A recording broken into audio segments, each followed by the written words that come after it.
Hi, Gary. You can call me phantasmagorical if you want, but keep in mind, I'm a materialist, so I think it'll undermine your argument ultimately, because I am making materialist arguments. I don't believe in magic. I do believe things we don't understand can seem like magic when we try to understand them with the limited understandings we have, the partial understandings we have. But of course, it's not really magic. You say I'm trying to make life seem like some magical special thing. Well, no, life is a real thing. Some systems can be called living, just like some systems can be called trees, and some are called humans, and yet they're all living, and so there is such a thing as life. And what I'm rejecting is trying to make humans be special.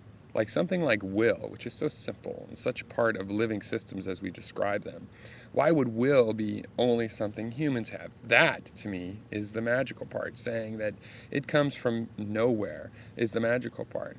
Now, you and I are not actually having a disagreement in this case, really, because I'm simply saying that the concept of will goes with life. You say that no life actually has will. Fine. All I'm really saying is that if we have will, these other living things have will. If we don't, they don't. If we do, but it's not what we think it is, then they do, but it's not what we think it is. You understand that? It goes together. Okay?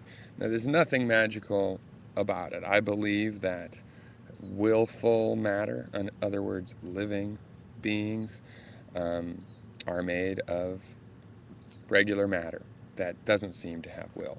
So, where does the will come from? Evidently, it comes from the unliving matter somehow because we're all made of this stuff. Okay? And we at any moment can die, and suddenly we have the same stuff, but our life, our living nature, our status as a living system ceases to be. So that's what I'm saying. And, I'm not really phantasmagorical. I do remain open to it. I remain open to surrealism because some of this stuff is surreal, okay? That time is relative and time can become warped, that's somewhat surreal. That's not a part of my intuition. I have to work to understand nature better in order to incorporate something like that into my belief system. Now, you say that a will for reaction is just like any other chain reaction. Fine, and that would apply for simple life forms as well. We would expect, if things are the way you are describing, and that nothing really has will and it's just an ever more complex illusion, we would expect to find will at these low levels in bacteria, right? We would expect that.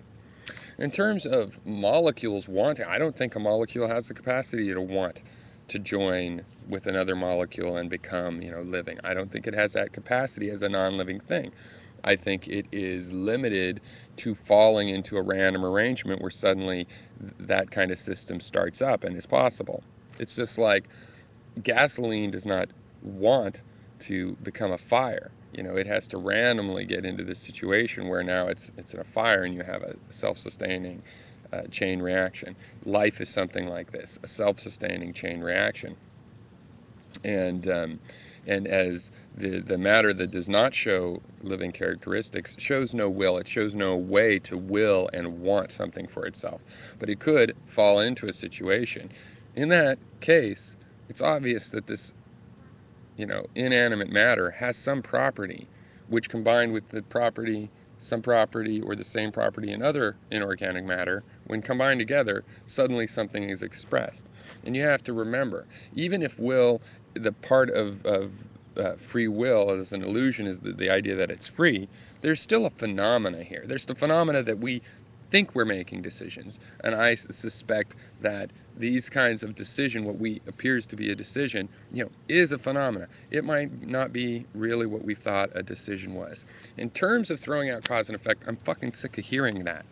Quantum mechanics does not throw out cause and effect. It expands cause and effect to the idea that there can be multiple causes and multiple effects. So you can have one cause with multiple possible effects. You can have one effect that could have multiple possible causes.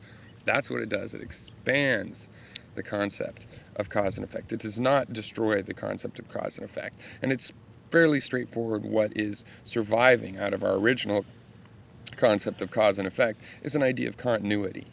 And really, since we've discovered that the universe is made up of discrete events, that something like this that seems continuous is really a lot of little separate things, discrete bits, namely the molecules and ultimately the atoms and basic particles. We found that it's discrete.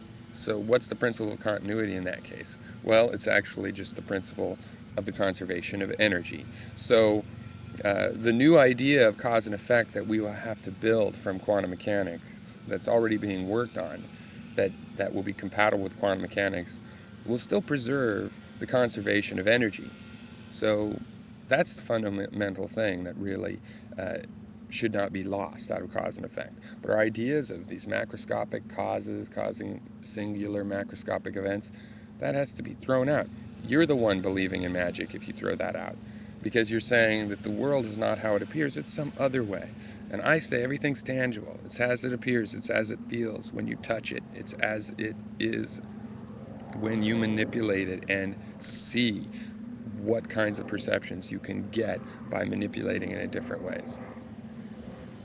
Okay? You're the one that's saying there's something magic about will, and so nothing can have will. I'm saying there's nothing magic about will. It's entirely a material phenomena, a phenomena of the material world. There's nothing magic about it, and so I expect to see it in phenomena to which it applies, namely living phenomena. You know I'll reply to you. Why didn't you attach yours as a reply to me, though?